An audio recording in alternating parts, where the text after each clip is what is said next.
So I'm going to tell you all an interesting story, but before we begin, I've actually got a newspaper article, and Harry, you're going to look after that for me.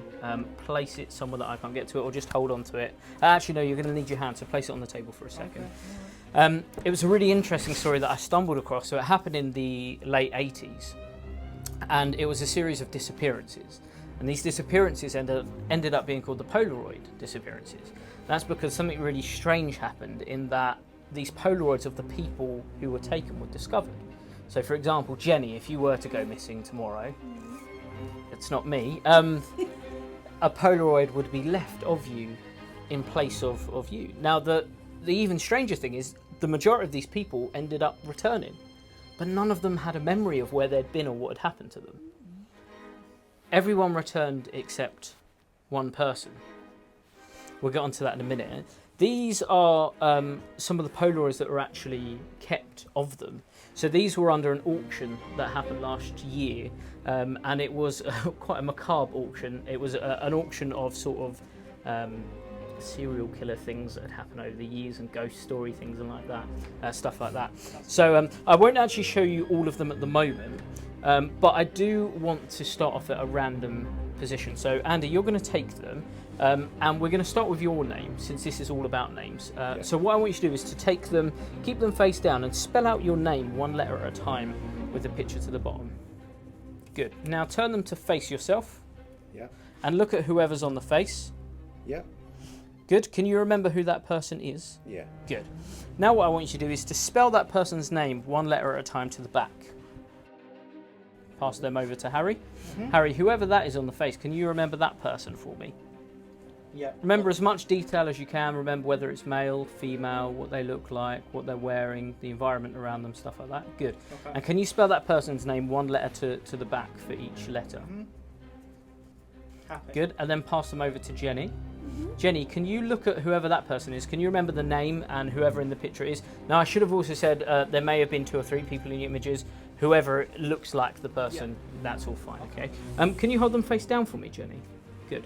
I'm going to take them here. Can you place your hand out for me? Good. I'm going to leave your one on the palm of your hand for a second. Now, you might not have seen all of these, but we can actually have a look at some of them. Now, don't indicate who it was that you were looking at, but I'll actually leave them all sort of here for you to look over. Good. Now, the interesting thing was there are 3 people of significance in this story. The first one was Luke. Who was it that you saw? Yeah, Luke. It was Luke. That's really strange. See, Luke was the witness. He was the only person that had an idea of who had done this, the only person that had some sort of memory. And they said that apparently this was a woman that had done this thing, not a man, which was quite strange anyway. And he gave a name as well, but she was never found. She was never ever found. In fact, this person that he had dreamt up wasn't a person at all. It wasn't a thing.